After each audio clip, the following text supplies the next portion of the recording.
Live from Salt Lake City, Utah, this is the Ultimate Final Fantasy Podcast with your hosts, Joseph Golier and Caleb Schweiss. This is Ultima Final Fantasy.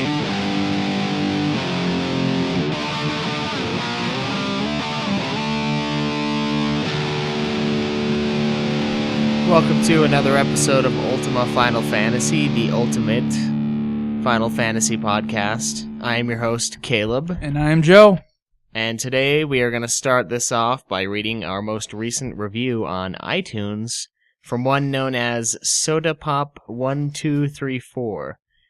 They write, really enjoy listening, love the improving production value. It's a short review. It is, but we appreciate it nonetheless. We really like hearing from the fans about what we're doing, what we've been changing, and we obviously like hearing about the improved quality, because that was a serious issue in the beginning. So thank you for taking the time to write that review. And I would just like to remind you guys that we will be picking a winner by July 18th for what we feel is the best review on iTunes. And we'll look at our Stitcher reviews too, actually.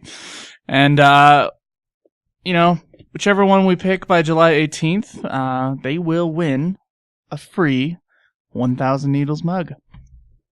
Courtesy of Cafe Press and us. Yes, mostly us. Yeah, mostly. I'm just going to send it to them.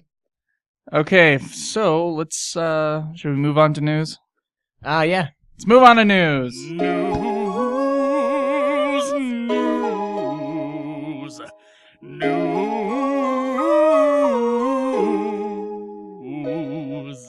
Okay, so first up in news, there is a new Final Fantasy game, mobile game, that has been announced in Japan. It is called Hold on here. Artniks Drive. Already off to a bad start from the sound of it. Artniks. What does that mean? I don't fucking know. Artniks Yeah. Drive. Right. Maybe it sounds cool over there. I don't know. Maybe. It sounds fucking retarded here. Once again, we are really pissy when they start announcing mobile games. Because we don't... I mean, this one's going to be available on Android, so I'll probably play it. I have to play it, but... Well, if it's not in English, we don't have to play it. The likelihood of them bringing this over, I'm not sure if it's really that big. They don't usually bring their mobile games this way. Yeah. Like that Before Crisis game, I don't think we can play. We'll find out. We'll just learn Japanese and sure, yeah. Play 'em let's all. do that. So it's made by a developer called Gree, and it's going to be a social role-playing game. There's going to be weapons crafting, original characters, cards, and a bunch of monsters, apparently. Cards. And it's going to hit mobile devices in Japan this summer. And once again, there is no one knows if it's going to come out in any other countries besides Japan. Right. And they, like you said, there's a good chance that it won't. Yeah, probably. It's a mobile game, so they probably don't give a shit. Even if it were a mainline Final Fantasy, there's still a chance that it'll never reach the States. Yeah, that's true. Yeah, with the history of the Final Fantasies that we've seen, Right. that's definitely the case. It could be like 20 fucking years from now, and they're like, oh yeah, this game. Oh yeah, this game happened. Yeah, and now it can happen for you. Yeah. All right, so we also got some Final Fantasy XIV news. It's kind of a slow news week this week for Final Fantasy. This is actually old news. This was announced, I think, before we did our last episode. I just didn't hear about it until later. Anyway, it's the Final Fantasy XIV Fan Festival. It's going to be held in Tokyo, London, and Las Vegas. Yeah.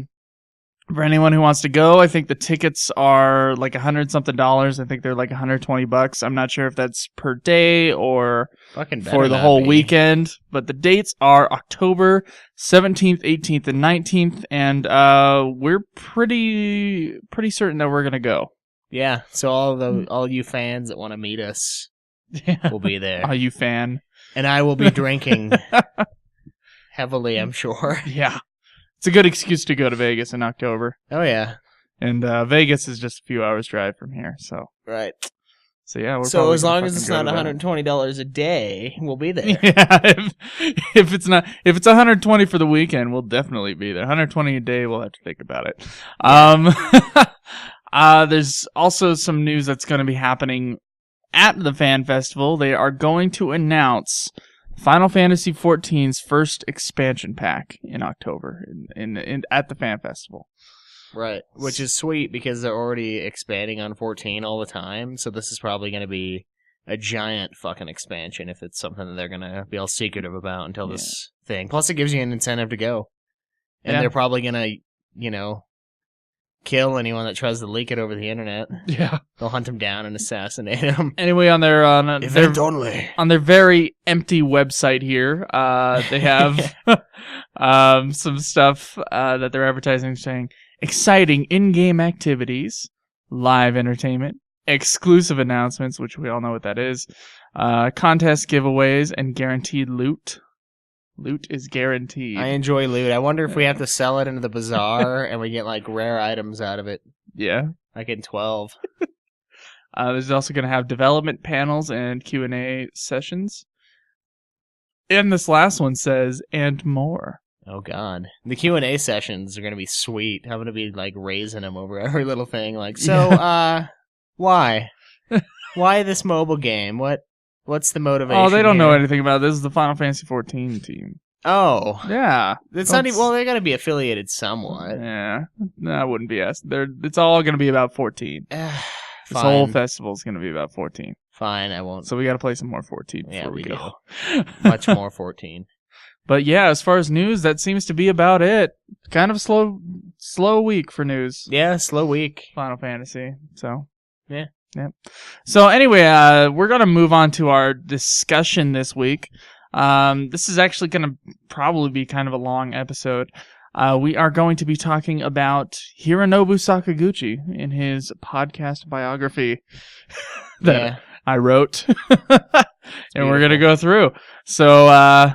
Yeah, enjoy our discussion. All right, so from what we can tell, not much is known about famed Final Fantasy creator Hironobu Sakaguchi's childhood, except that he was born in Hitachi, Ibaraki, in Japan, on November 25th, 1962. There were some stuff on the internet when I was researching this guy that said that he was orphaned, but then I couldn't find the source for that material at all. That would make sense considering the nature of like the first 3 Final Fantasy games. With the orphan kids and stuff like that. But I really honestly do not know if that's true at all. Yeah. Because there was just no source for that information in English to give me that. So if anybody actually knows, tweet me. That'd be nice.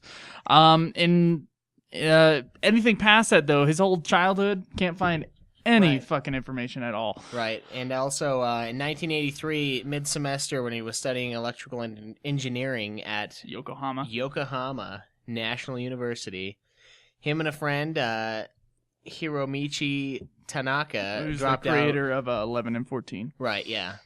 So, dropped out of the university to make a video game, or video games, I guess. Yeah. They were hired as part-time employees at Square, which was a newly formed division of Danyusha Electric Company, and was founded by Masafumi Miyamoto. There's a lot of Japanese names here. Right, which really means Shinra Electric Company and I guess President Shinra. Yeah, I guess. Maybe it's the idea that the electric company is just taking the life force out of their employees. Yeah, maybe they were really bad to them, and then that's why they influenced 7. Yeah. All theory, obviously. Yeah, and so in 1986, Square broke off from Danyusha Electric Company and became an independent software company. During the separation, Sakaguchi became director of planning and development for Square, and under his watch, the development team, in the development team, the company produced such games as The Death Trap 2, King's Knight, 3D World Runner, and Aliens, and there were a few more of those. And although a couple of the games proved to be successful in the West, most of the projects lost money, and Square was crumbling into bankruptcy. They started off real early with the bankruptcy kind of stuff. Yeah, So. there's a long history of Square having money problems. Yeah. He wanted to make an RPG for a long time, but Square refused as they thought such a product wouldn't sell well, which they were obviously wrong. He was also seen as a particularly rough boss, and only 3 of his colleagues volunteered on his project called Final Fantasy. No, Fighting Fantasy. Sorry.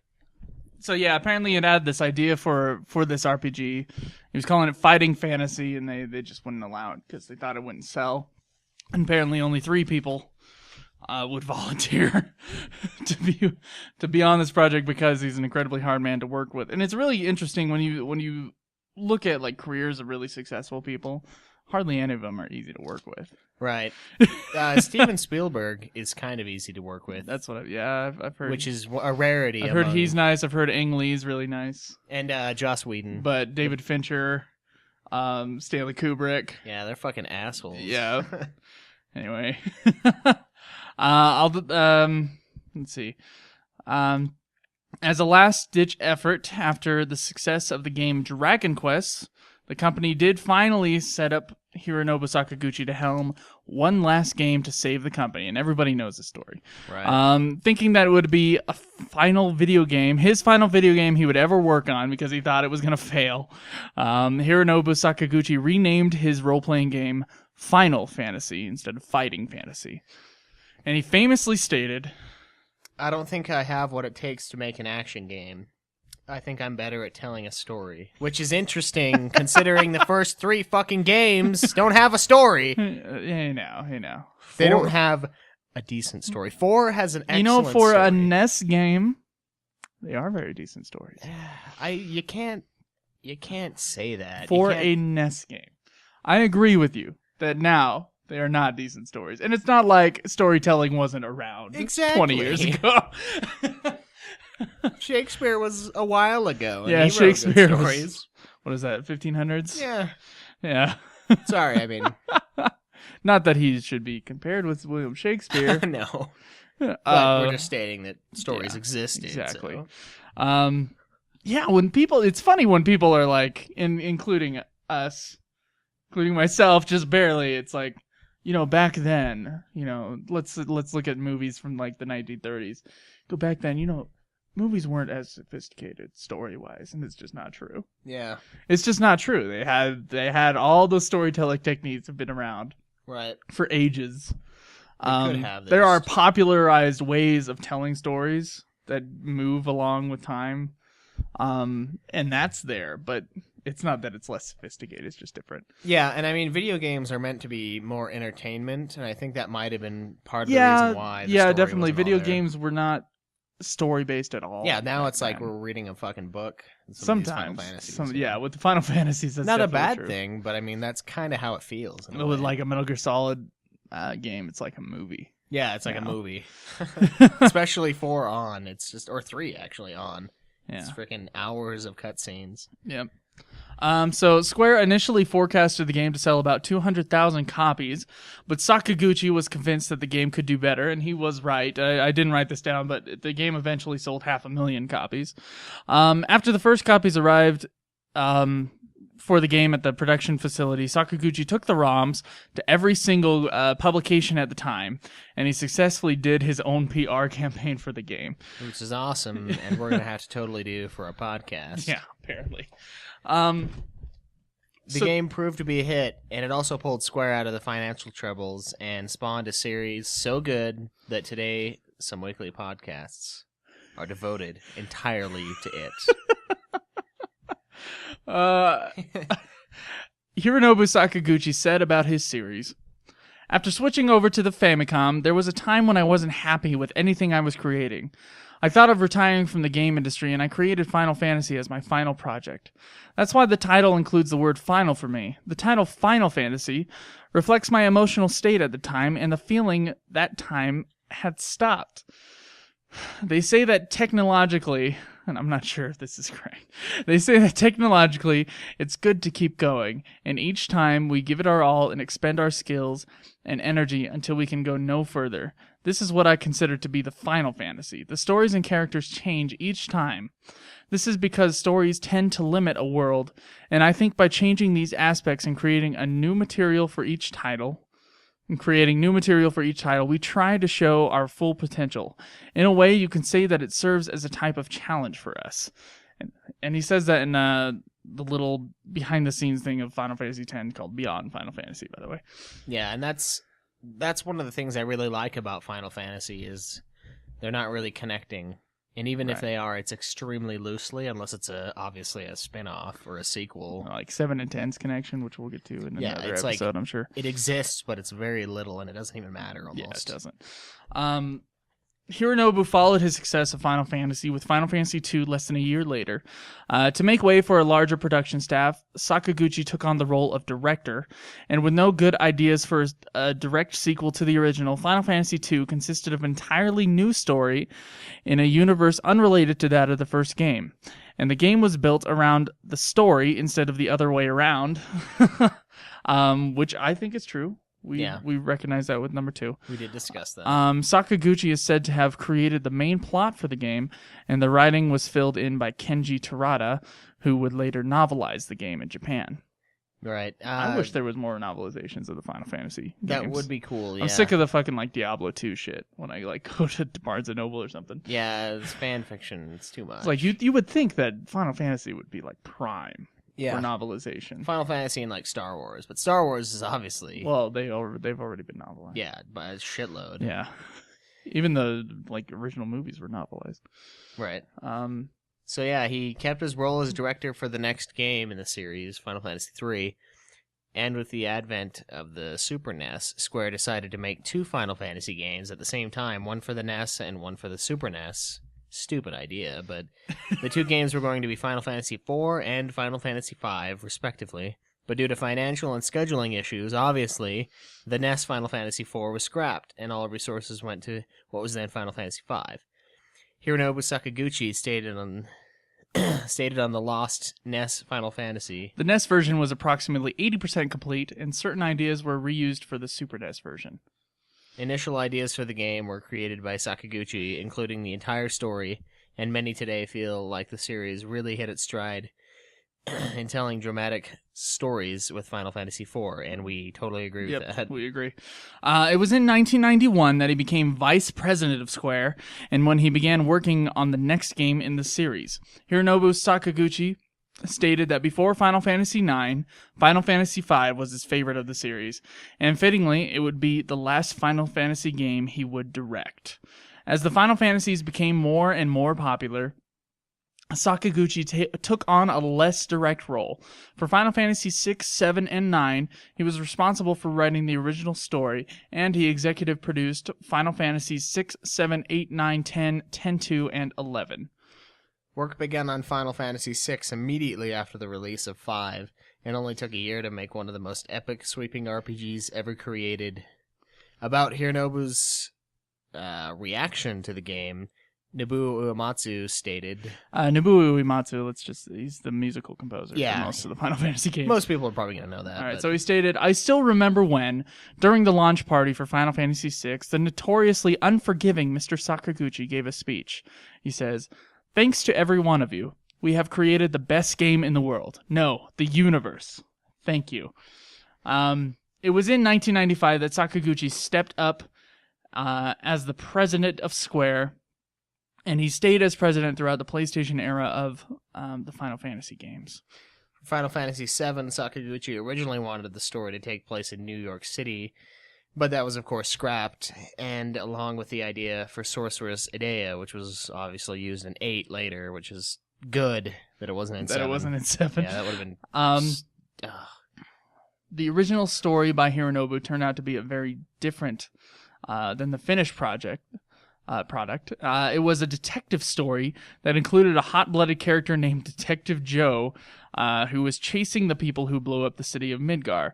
Other things survived in his story, however, including the specifics of the live stream. In the middle of development for 7, Sakaguchi's mother passed away, and he was driven to create a story that dealt with death in a more realistic way, giving us Eris's famous death scene. He wanted to make the death affect the story in a way that previous deaths in the series just couldn't do. He wished to show a non-sacrificial death, the kind of Hollywood death that didn't really affect the continuing characters' lives in the way her death did. So, I mean, you see that a lot in the first 4, where they kind of sacrifice themselves, and it's not really. It just doesn't seem that realistic to me. No, it's definitely not realistic, and it's weird that he says realistic because obviously his theme's about life after death in the live stream, and you could argue that that's not realistic, definitely. But I guess her death itself was more realistic. I mean, the game takes on a depressing demeanor. Right. After her death. But like with 4, with 2, it's a little depressing, but it doesn't really affect the characters' lives, except that they, of course, live on. Right. Yeah, it doesn't really matter almost. One contribution of Sakaguchi's was his wish to show character expressions on the field screen, thus creating separate character models in battle and on the field. This was of course disregarded with Final Fantasy VIII. So he wanted to kind of keep with the tradition of having like the 2D pixel graphics, where during like cutscene there's like always expressions with the characters. Yeah, he wanted to keep that. Now, of course, they changed that for Final Fantasy VIII. If you look at Final Fantasy VIII, during the dramatic scenes, their facial stuff doesn't really change at all. Yeah. It's interesting. Because I didn't notice that until, like, I was reading up on this. I was like, I guess that is a difference between the two. Like, I never noticed, but it doesn't make a difference. It does make a difference in 7. That's for sure. As far as the characters' emotional states and stuff like that. Yeah, I would agree with you. So it was in 1997, after the success of Final Fantasy VII, that Square began to make a deal to make a hyper-real CG film with Columbia Pictures. This risky and expensive project would be helmed by Sakaguchi, who was perhaps the most trusted man in the company at that time. He had saved their butts with Final Fantasy I, and Final Fantasy VII was also a huge risk. Yeah. And of course, he was in charge of the company during that time, and it was also a giant success. I think Final Fantasy VII is one of the most expensive games of all time. So yeah, certainly his risk-taking had been paying off up to that point. As he was busy working on this project, Sakaguchi's roles in the development of 8 and 9 were very minimal, although it was his idea to give Final Fantasy IX a sentimental old-school feel, and he is also credited with the original story of that game. But alas, he had a film to make. The film was called Final Fantasy the Movie for a little bit, and then Gaia, the Spirits Within, and then finally by its release, Final Fantasy the Spirits Within. Which it's interesting when we were talking about Final Fantasy the Spirits Within, we were discussing possible other titles, and Gaia the Spirits Within was one of the titles that we were like, oh, it could have been called that. Yeah, and then we find out that it actually was called that for a long time during the production. Yeah. When you're watching the DVD extras, you see like the people talk about how it's almost hard for them to say Final Fantasy. Because you can tell they were used to another title. It was both written and directed by Sakaguchi, although screenplays for the English language films were written by others.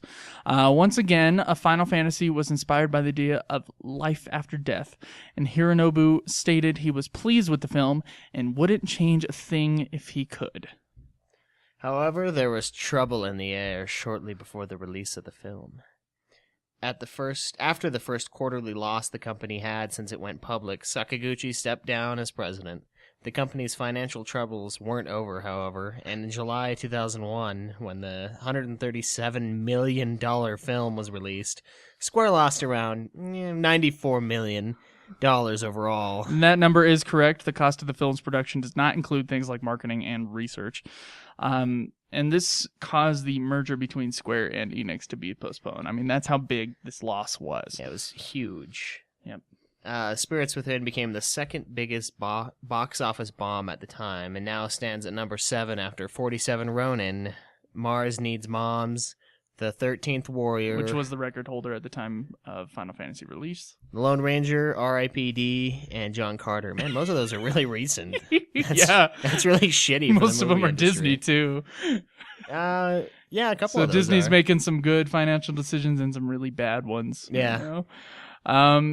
So Sakaguchi basically lost all his power at Square after the failure of the film, and he was given like a head. He was the head of a department at a post in Hawaii in 2001. Yeah, they basically banished So him from Japan. And I'm sure he was frustrated. There's actually no official reports about why Sakaguchi quit, or how things went down in the company, because people want to save face and they don't want to. I don't know. They just don't want to screw other people over, I'm sure. Right. I mean, he knows he fucked up with the movie. I mean, it was expensive. A lot of fucking money was poured into that and didn't come back. Nope. So that was, the film and Final Fantasy X were like released at the same time. And apparently there's such a big loss for Spirits Within that's just, obviously Final Fantasy X couldn't pay for it. Well, 10 was really successful. Yeah, though. 10 was really successful. So I'm surprised. I was looking up what Square did when they had this financial loss, and it turns out they actually went to Sony to get money from them, and Sony bought like 20-something% of their stock. Nice. To save their ass. That's probably why it was PlayStation only for a while. Yeah. So which I was okay with, but yeah, better financial decision to put Sony everything on owns PC. a big chunk of Square Enix. They do. And it postponed the Enix merger, but a lot of people attribute the downfall of Final Fantasy with the Square Enix merger and with Hironobu Sakaguchi leaving. Now, some people can say that it's not a downfall of Final Fantasy, and I'm actually one of those people that are more hopeful for the Final Fantasy series, even after all of this. Yeah. But there's certainly a split after 11. It's just all different. Yeah, it's all different. I think 12 is better than Final Fantasy X was the last Final Fantasy game that Square by itself released before it was Square Enix. Square Enix. Some of the games will have Square Enix on it because of the merger, and they were produced afterwards. But the original ones are SquareSoft.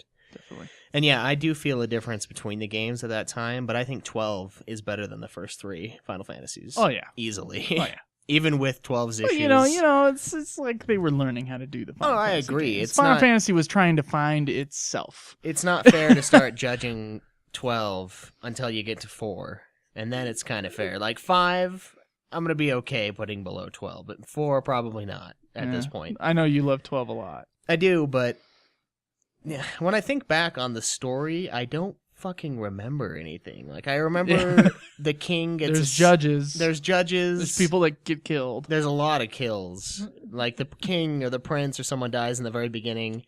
And, no, Bosch is framed for killing the king. I'm Captain Bosch. Yeah. I'm Captain Bosch von Rotzenberg of Damascus. A lot of that happens. And you fish. The fishing was actually pretty fun. Little mini game. But I don't anyway. remember fishing. It's you don't have to do it at all. Okay. But yeah, so I do definitely see what you're talking about with the Final Fantasies. After 10, it's different. Yeah. It is very different. After the merger, it's just... It's something else. Yeah, it's not bad necessarily, but it is not what we're used to from 7 through 10 especially. They're almost experimental, like each one after that. Because, like, let's say up to 10. Let's go through Final Fantasies 1 through 10. They build on each other. They do, yeah. They follow a main skeleton, and they become more and more meaty and fleshed out as you go along. Sure, in a way. Certainly. And then by 10, of course, you have voice acting by then. Right. The storytelling has, I wouldn't say improved, but it has evolved to include all these other elements that were not available in Final Fantasy 1. Right. But yeah, there's a slow build-up with the storytelling. Yeah, and then, I mean, there's also obvious gaps, like 4s to 5s, not as good. Yeah, even though 9s. Sakaguchi himself loves number 5. Yeah, whatever. And but, a lot of people love the gameplay of 5. I've only played half the game, so, I gotta give 5 another chance. Right. But I mean, there is a definite story quality difference between 7 and 8, and even 9 and 10. 10's story is way better than 9's from what I've played in 9. Not that I don't like 9. 9 is really good. You're gonna have to. No, I'm telling you. But 10 is fucking awesome. 9 does have a problem at the end, though, and we'll get to 9. 9 has, and it's the same thing with number 4, and I'm gonna give this away. It has bad guy switch disease, where it's like you have like one antagonist the entire game until like the very end, and then it's like, no, that's actually not your antagonist. Well, that's kind of which cool. is lame. I think it's kind of cool in a way if he's just like a puppet for someone else. I think they call that Deus Ex Machina. Or that's one of the iterations of that. Yeah, because there's the one where the god saves the day, but there's also the one where like suddenly a god comes down and it has nothing to do with what previously happened. Yeah. I don't know. It's cool but weird at the same time. Yeah, I think and it's kind of I think it's a flaw with the storytelling with 4 and 9. But we'll get to that. So I'm sure Hironobu was very frustrated in Hawaii in 2001 up through 2003. And he eventually left Square-Enix in 2003, and he basically said, okay, well, this is internet stuff, so I'm not sure how much of this is true about him quitting. But he basically said, hey, I'm going to go make this new company. Who wants to come along with me? And like a massive chunk of Final Fantasy XII's production staff went with him. Which is why 12 took so long. Yeah, sure. That's one of the reasons why 12 took so long. He left in 2003, and I think 12 was released in 2006. Yeah. Is that correct? It had a really long... I think at the time it had the Guinness record for longest game development. And Nobuo Uematsu quit after Final Fantasy X as well. Yeah, that's true. He did, and so I wonder if eventually he would get back together with Sakaguchi with the last story. Yeah. Yeah. I wonder if that's part of that. Like he maybe didn't feel like what they did was right for the founder of the success of their fucking company, even if he was maybe also the one that screwed him. He got him to a point where they could be screwed in the first place. So. Yeah, so he took a huge chunk of the 12's original development staff with him, and he's leaving a company he had saved multiple times from destruction, a company for which he helmed its greatest projects, and a company that eventually turned its back on him because of the financial loss of course, the film that we already reviewed. Yeah, Spirits Within. Pretty brutal. Yeah, but Sakaguchi, he didn't give up on the game world, and with the financial backing of Microsoft Game Studios, he created a new game studio, Mistwalker. And these games. You've heard these games, I'm sure. He made games at this new company such as Blue Dragon, Lost Odyssey, and The Last Story. And he is set to unveil his new project very, very soon. I think tomorrow, in fact, he's supposed to unveil it. But yeah, I'm not entirely sure. It said Wednesday on like some news thing. So I think he's going to unveil his new secret project that he's been working on. But I think it can safely be stated that without Hironobu Sakaguchi, there would be no Final Fantasy. And for that, and his numerous other projects, all those projects throughout like the PlayStation era of Square that made them really the giant, awesome studio that they had become. He was the head of Square during that entire run. Yeah, it's a good run. And for that, we thank him. Yeah, there was no bullshit. Well, there was some bullshit that we're dealing with these days, but not as much. And he gave us some of the best games that I've ever played. Certainly. And, I wish he would go back. Although I'm sure he loves his new studio with all the power that he can have being, in charge of it. Yeah. Well, he was kind of in charge of the one before, too. I think almost the mistake was going public with Square. Yeah. At all, yeah. If they didn't go public and they didn't suffer the losses, and if he didn't step down, I think things would be totally different. If they didn't have the shareholder stuff. Yeah. Public. Yeah. Yeah, he could have. I mean, then he wouldn't have stepped down at all, and then that other guy wouldn't have taken over. If they didn't have public stock, yeah. Yeah. So yeah, that might have brutalized him in the end. Yeah.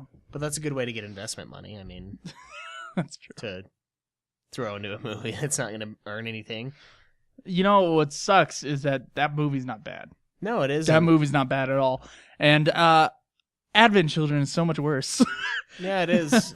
As far as movie goes, I mean, I enjoy. There's stuff that's enjoyable in Advent Certainly Children. more Final Fantasy than Advent Children. Yeah, but it's not a game, it's a movie. So we're going to treat it as a movie. Yep.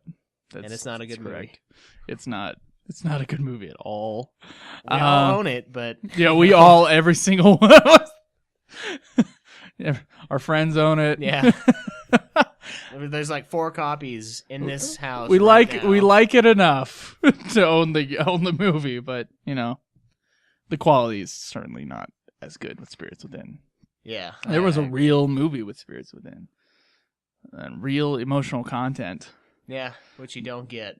No, you don't get it at all. And you know, I do like Reno and Rude though. Their characters are amusing in that. Yeah. Well, what's funny is that Hironobu states that he's good with story, and I don't want to shit on his stuff because he obviously did some great work. But the games with the worst stories are the ones that he's helmed. Yeah. 1 through 3, and yeah, that's basically what I mean. 1 through 3. Yeah. But you know, his storytelling, of course, improved with time. Oh, 4's story, as we're going through it, it's very good. I mean, he wasn't very old when he was making the first ones either. No, he wasn't. He was like 20-something. Yeah, in his 20s. I mean, we could probably write a better story, but we've seen other stories from him that could make it sweet. Video game stories. Yeah, video game stories. Although, doesn't make a difference. No? No. You can still write a good story in a game, but the issue is that it's a video game. It's meant for, entertainment that way, not necessarily like a book, like we talked about earlier, or a movie. Even though some games are movies and books. Yeah. Essentially, it's mostly for the gameplay, and the gameplay is still good. So that's why 1 through 3 were passable, and some of 3 I actually really enjoyed gameplay wise. And yeah, that's true. I leveled up, and I got life that way, and it was all cool, Sure. I didn't have to fucking attack myself or any of that. So if any of you guys are watching us on Twitter, you'll be seeing screenshots of me playing 4. And fucking Cock Nozzle, or whatever his name is. What's his actual name? Cognazo. Wow. Cock Nuzzle Nuzzle is a piece of shit. But for any of you guys out there, he's very weak to Thundara or Thundaga. Or if you're playing the lazily translated version like me, Thunder 3. Thunder 3? Yeah, no space. Oh, no we all space. know what Thundaga is. Thundaga equals Thunder 3. Right, but write Thundaga. Don't Medio. It says Medio in my version. There's no R at the end. They didn't put the fucking R in. They were like, Do you know if yours is the direct English port from what was called Final Fantasy 2 here, or if that's like a new translation? I'm not sure. Do you know? Okay, It's... I guess we'll know when we do the review. We do a little bit of research on it. Yeah, we'll check up. But all I know is that your version is a lot better translated. Although the dialogue is good in mine. It's just the spells and the items that's weird. Like, is it called Phoenix Down in your version? Yeah, it's called Life in mine. I buy Life. It's a physical item. It's called Life. Yeah. Wow. And then there's a spell called Life 1, and then Life 2 is Arise, where you get all your life back. That's interesting. Yeah, it's weird. Like I'm like, Life 2? What? That's weird. Is it worth the mana? And then I do it, and I'm like, oh, it's Arise. It's totally worth it. That's odd. It's a totally different spell. That's really strange. Yeah. So, we'll go into that more when we do a review of Final Fantasy IV. Yeah, and that should be next week. Yeah, hopefully. Should be, yeah. We're kind of... I'm not very far in it, though. I'm not too I've just been super busy with that play. Oh, if any of you guys are in the Orem area from July 3rd through the 19th, come see Les Mis at the Sarah Shell. I am playing Grantaire, which, if you guys don't know, is the drunk student. For those of you who know Les Mis at least a little bit, you know who the drunk student is. I'm that guy. Yep. And I should actually be intoxicated most of those nights. Right, and I will probably be in the audience also intoxicated. So. Yeah. All right, so I want to talk about the changes made to his original stories to make way for the PlayStation Final Fantasies that we know and love. What would you think of a detective story about a man named Detective Joe?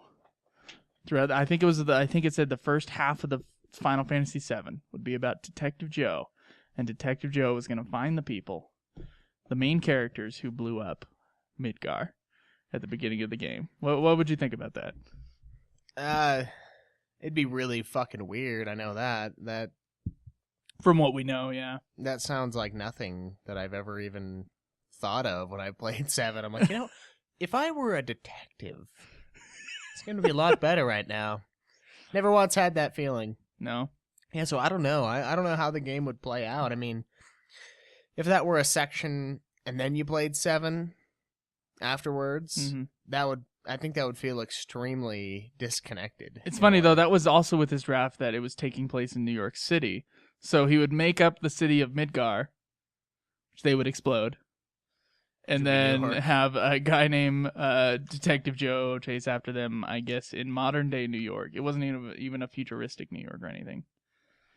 I think he just reused his idea for Spirits Within of a Final Fantasy taking place in New York. Yeah. I guess he's just a big fan of that. He's either a big fan or he really doesn't like New York. It's got to be one or the other.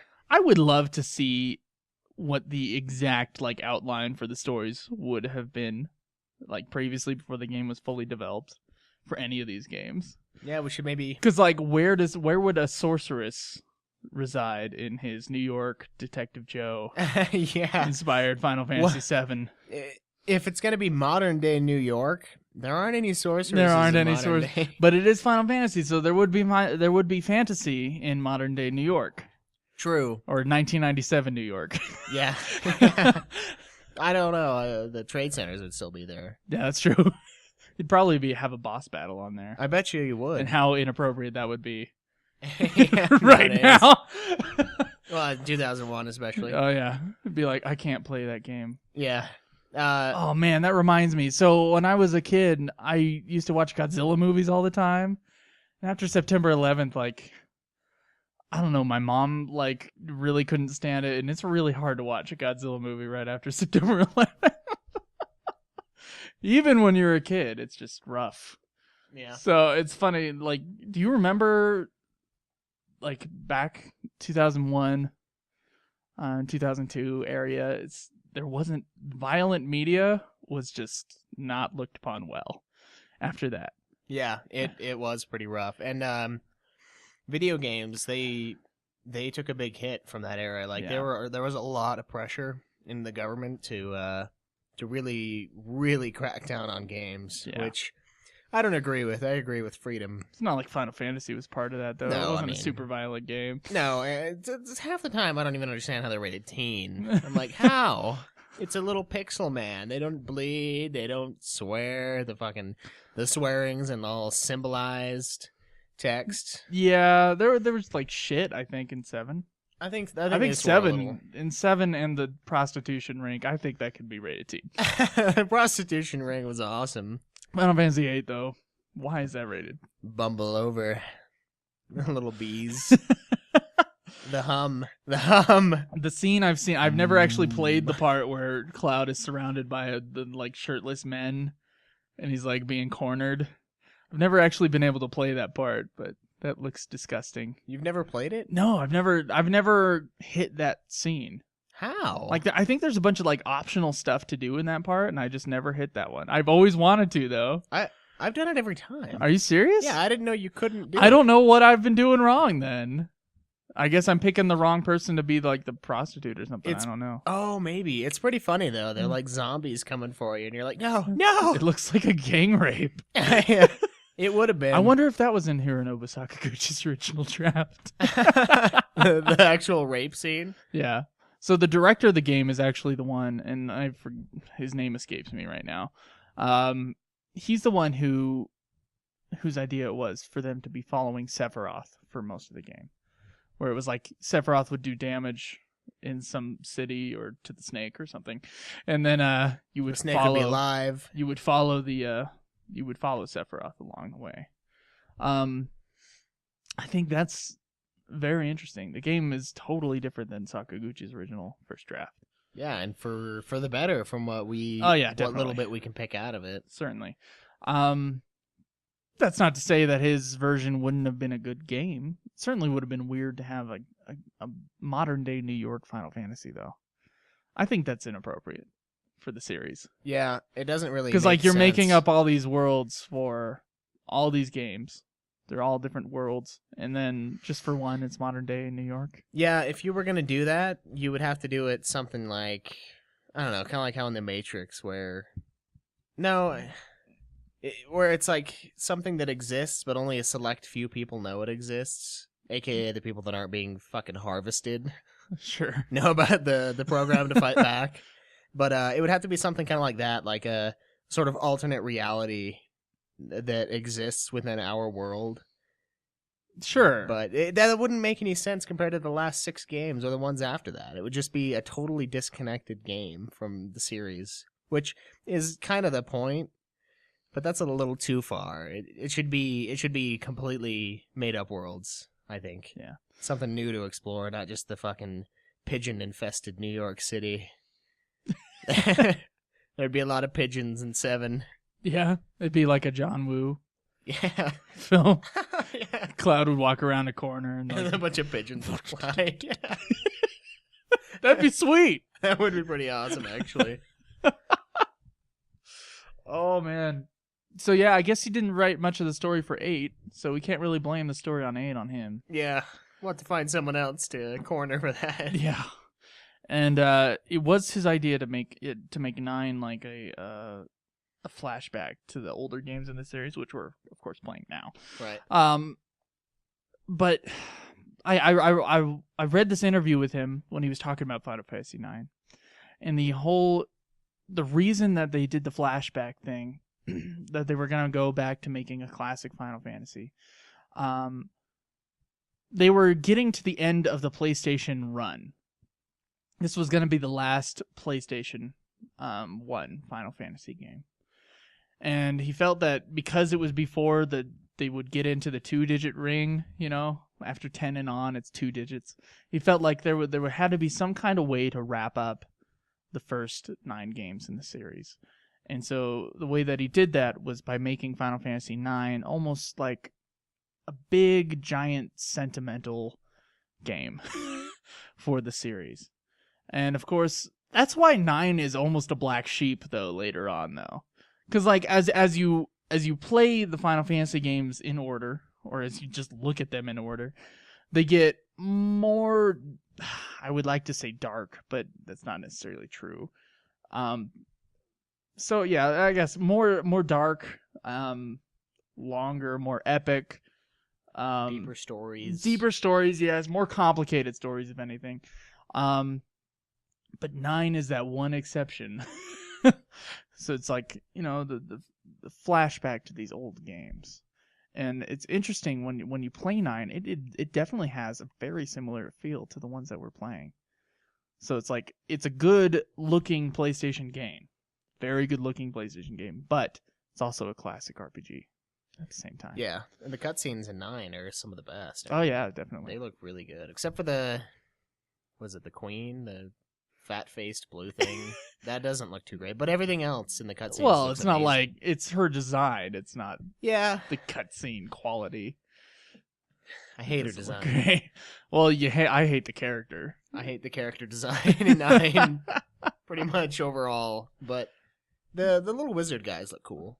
They're like adorable little dudes, and then they turn around and fuck you over. Yeah, I love Vivi. He's enjoyable, but yeah, we'll get to 9 when we get there. But yeah, I agree. And for a while, 8 was the bastard child of the Final Fantasy series. And I think it still is. You think so? More than 9? I think there are people who love 8, and I'm one of them, but most people hate it. I'm pretty sure. In this modern age of everybody hating things out of popularity, I think 8 is definitely one under that. Well, it's just hated. 8's not popular either in comparison to 7 and 10 and 6. It's not popular in comparison to the greatest games of the series. Certainly. Well, I mean, that's what we're talking about is a series. Yeah. If they're gonna bash on anything, they should be like, "Oh, I don't like 7 because it's popular." Yeah. I guess you're right. Yeah, but there is kind of a thing, and I really fucking hate. I'm gonna go off on this. There is this idea that which is popular, like people, it's like popular to hate popular things. You know what I'm saying? So like everybody loved Avatar when it was out in theaters. But now you go talk to someone, just a regular Joe on the street, not me. You go talk to someone and they're like, "Oh yeah, I hated that movie." And it's like, "Oh bullshit, you saw it 3 times in the theaters." It's so fucking bullshit. I didn't care for it as much as everyone else. No, there's like... I didn't hate it. Yeah, there's no way to hate I think the story movie is really simple, and it's a visual movie, and I accept that, but that makes it not that great of a movie. Yeah, well, you go talk to someone who loves Transformers, and they could still hate Avatar. Yeah, that's fucking Avatar's retarded. a far better movie than Transformers. Yeah, Transformers 1 is a piece of shit! I will not watch the sequels because the first one sucks ass. The first one's the best one out of all of them, too. God! Which is you really fuckfaces who hate okay movies like Avatar just because it's popular to hate an okay movie that a shitload of people watch, but yet you will watch the shittiest piece of shit that there ever was that ever made that much money. Okay, that's a better way to phrase it. And you'll like that for some reason. Yeah. That's so bullshit. Yeah, it's what is that called? It's I don't know, being a dumbass hipster. Hipster, yeah. Hipster is what it is. Yeah, what the fuck? What is with this? What happens when it becomes popular to hate popularity? Does it then negate itself? See, because then it becomes if there's enough hipsters, then it's no longer hipster to be hipster. Then you have to be normal and start liking things that are good, right? So maybe we should accept the hipster faith so that it can just self-destruct. Oh my god. And we can get normal. It's gonna be hipster to hate hipsterism. Yeah. Let's do that. Yeah. Yeah, let's fucking start that shit. So like all those people that hate 7 just because it's if I have to hear this word one more time, overrated. It's highly rated. It's rated well. It's a good game, even if you don't think it's the best game in the world, which is fine. Yeah, there are better games. It's still a fucking good game, and it has a deeper, more involved story than almost any other video game. Yeah, almost any other. There's definitely games that come close to it, but video game storytelling is still new. I'd say it still has a long way to go. It's far behind film and it's far behind literature. It is, Definitely. But it's gonna catch up, and I'm gonna be reviewing some sweet shit eventually. I think once we finish these podcasts. Mm-hmm. So like delving into the gaming universe. Man, fucking people who hate okay stuff just because it's popular. Yeah. They're a problem with my society. god. It's like hating Harry Potter. Yeah, what kind of an ass? Who hates Harry Potter? I mean, who literally hates Harry Potter? Anybody who hates Harry Potter doesn't actually hate Harry Potter. They hate the popularity of Harry Potter. Right. I mean, and they should state that when they say I hate Harry Potter. Yeah, or I hate Avatar, or I hate Star Wars. Go fuck yourself. Yeah, I can see Star Wars' story has holes, and the story's not that great. I mean, honestly, when Star you think Wars? about it, what the fuck are you talking about? I don't think man? it is. It's classic storytelling. It's okay. If we're talking about the original 3 movies. Yeah, the story's okay. Not episode 1, 2, and 3. It's all right. It's not fantastic. It's good. It's okay. It's good. It follows Joseph Campbell's hero's journey, and it follows it well. Yeah. And the characterization's good. The forces behind it, the forces of good and evil, are well drawn. Right. They are good movies. The brother-sister thing's weird. It is weird. And not make necessary. It a bad movie. It makes it unnecessary. There's no reason for them to be brother and fuck sister. You. There's fuck no reason you. for that. Go fuck yourself. There's no reason for that. That's weird. What the fuck are you talking about? You just have to naysay everything I say. No, I'm not naysaying. You're naysaying. No, I'm saying that it's okay. I'm not saying it's terrible. It's good. Have you seen Empire Strikes Back recently? I've seen all of them. Have you seen them recently? I've seen them in the last few years. Go see Empire Strikes Back again. It's a masterpiece of filmmaking. I'm telling you. Yeah, they're a lot better than the later 3, obviously. Yeah, obviously. Except for maybe... Revenge of the Sith is pretty good. That's right, I fucking said it. But yeah, I know what you're getting at. I mean, or Lord of the Rings. Lord of the Rings is another one that bugs me when people just hate it. Who hates Lord of the Rings? I don't know. I honestly kind of like the movies more than the books in some parts, and the books more than the movies. But that doesn't matter. I like it overall. It's a good story. I think, in a way, the hero's journey is kind of lazy storytelling because it's so predictable. It's so predictable in a lot of ways. It's hard to do it well. Have you seen a movie that does the hero's journey and then it's not done well? I have, and it's shitty. Yeah, there's a shitload really of them. Bad. Yes. There's a lot of them. All the movies since Star Wars that are like the big Hollywood movies that Hollywood is going to put a lot of money into. They're not good, yeah. A lot of them aren't good, and they all follow the hero's journey. Right, but the thing that is my favorite thing ever is Game of Thrones, and that doesn't follow the hero's journey. It kills the fucking hero, and the bad guys win 90% of the time. No, but I think it follows tragedy. It does, yeah. Like it's more tragic than it is. What am I thinking? Julius Caesar?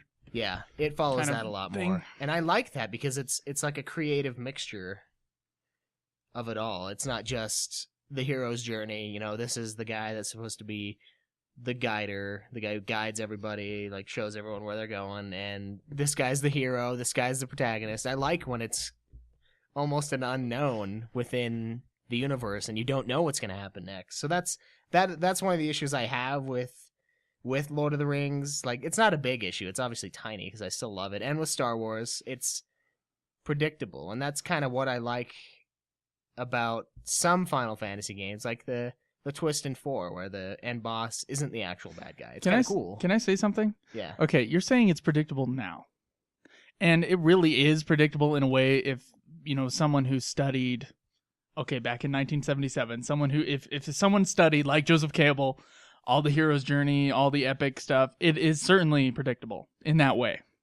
But at the time, in the 70s and in the 60s, Hollywood was not actually going for the hero's journey type storytelling. They were going for epics, because epics would make the money for them.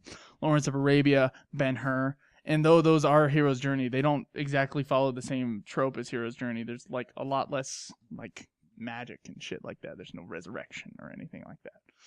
You get what I'm saying? So the Final Fantasies kind of take after, we say, that era or a little more recent? I don't know what they take after.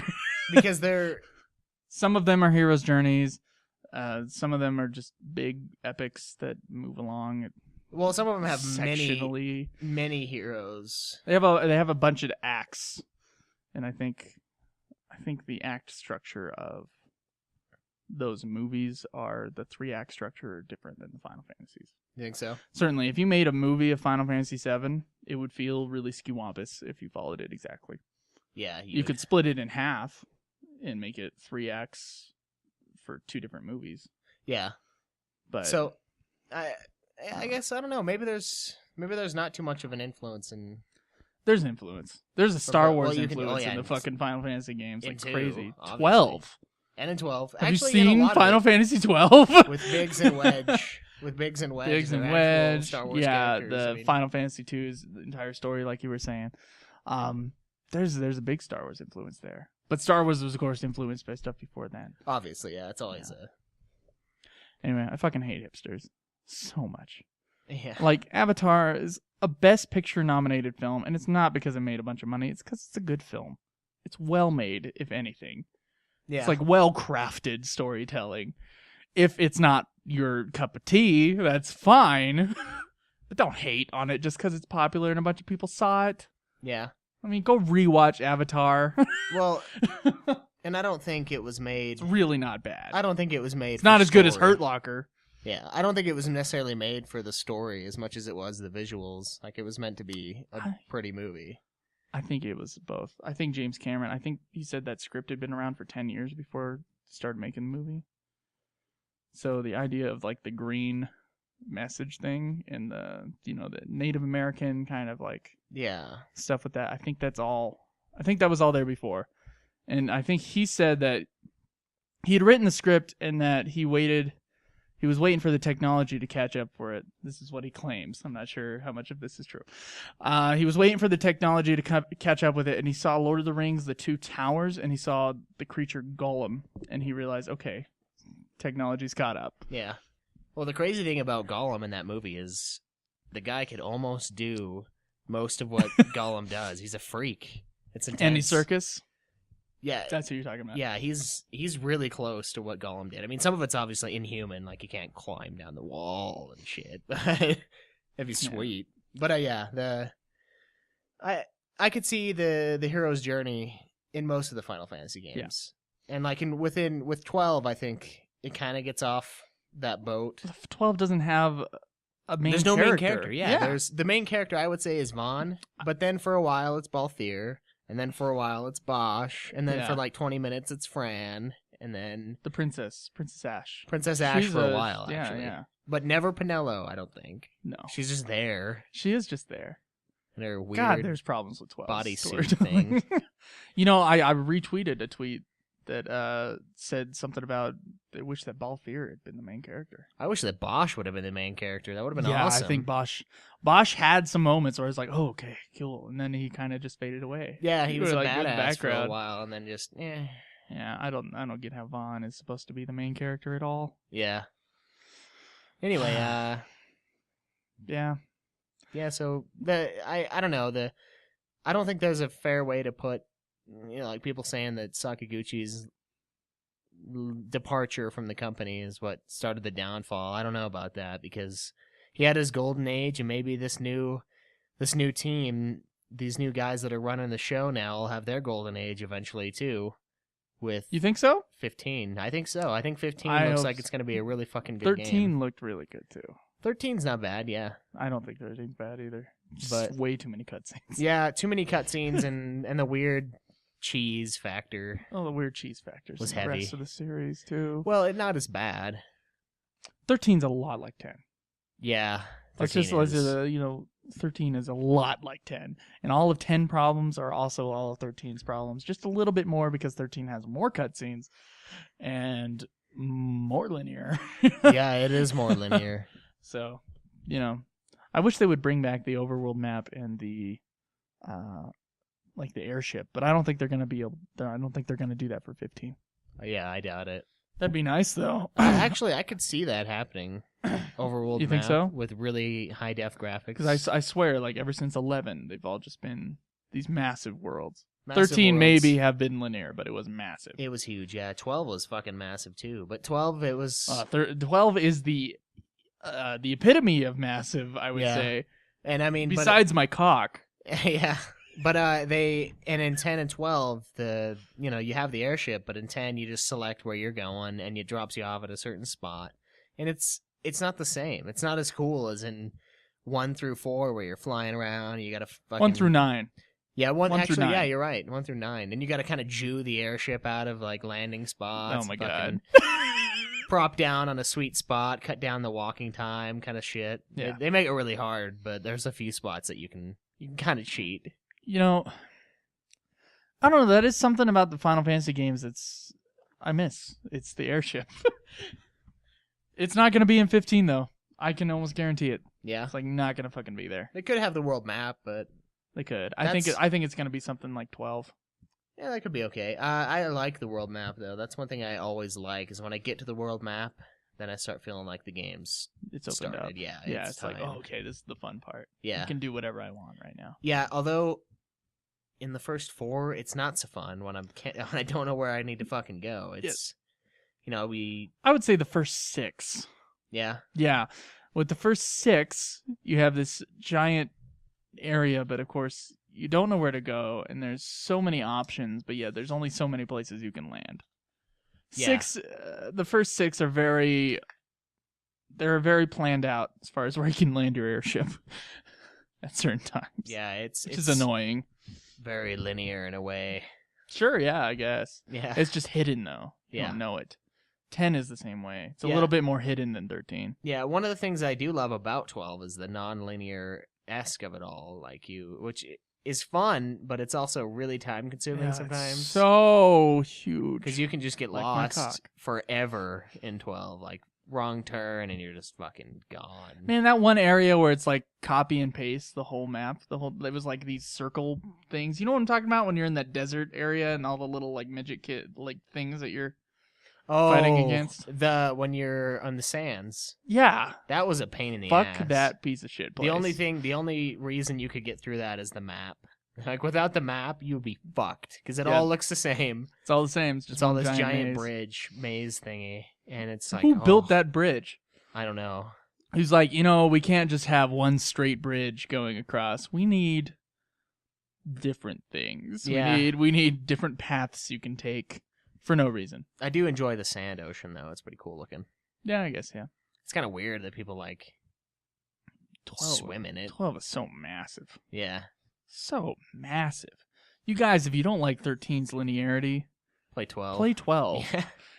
Do the hunts. The reason 13 is so linear is because 12 was so Not. vast. Yeah. It was too much. Yeah, I did really like the hunts in 12, too. More so than in 13. Yeah. Yeah, I would say so. I preferred 13's battle system, so I preferred the hunts in 13. Yeah. They were funner to me. Yeah. Yeah, I really don't like 12. Yeah, well, we will get to that, and maybe I won't like 12 as much either this time. Yeah. Who knows? You'll actually play 13 all the way. Yeah, maybe. Yeah. You almost got through it. Yeah, You got to Grand Pulse. I got to where it started getting fun, and then I stopped playing the game. Really odd, you know. But oh, it's true. this podcast will motivate me to push on through for the Okay. fans. For the fans. Yeah, for you guys. For the fan. Yeah. That's what I like to say. Yeah. We're actually appearing. I looked on Stitcher. We are appearing now in 5 playlists on Oh, Stitcher. wow. Yeah, instead of just 2. So we have 5 listeners on Stitcher. Well, thank you, Stitcher. Yeah, thank you very much, Stitcher you listeners. 5 people. Yeah. There might be even more right now. Who knows? Yeah, we're not I'd really... have to check it. Yeah. So yeah, guys. Once again, leave a review, please. Leave a review. Don't just rate us. We won't know. Don't just rate us. Someone just rated us, and we can't give you a mug because we have no idea who you are. Yep, that's So sorry. correct. So give We us do a review. appreciate it. Give us a review on iTunes, and I will check Stitcher. If there's any Stitcher reviews, I'll read those too. By July 18th, we will pick a winner, and we will give them a free mug. You can follow us on Twitter at UFF Podcast, and you can also find us on Facebook, Facebook.com/Ultima Final Fantasy. You can also go to our website, which has everything on there, including all of our episodes and whatever extra stuff we have. And I think I'll put my Hironobu Sakaguchi biography that I wrote up. I'll also put that on there. You can find everything on our website, ultimafinalfantasy.com. And thanks for listening, guys. Yeah. Yep. We'll catch you next week. Yep, see you next week. Yep, see you next week. Yep, see you next week. Yep, see you next week. Yep, see you next week. Yep, see you next week. Yep, see you next week. Yep, see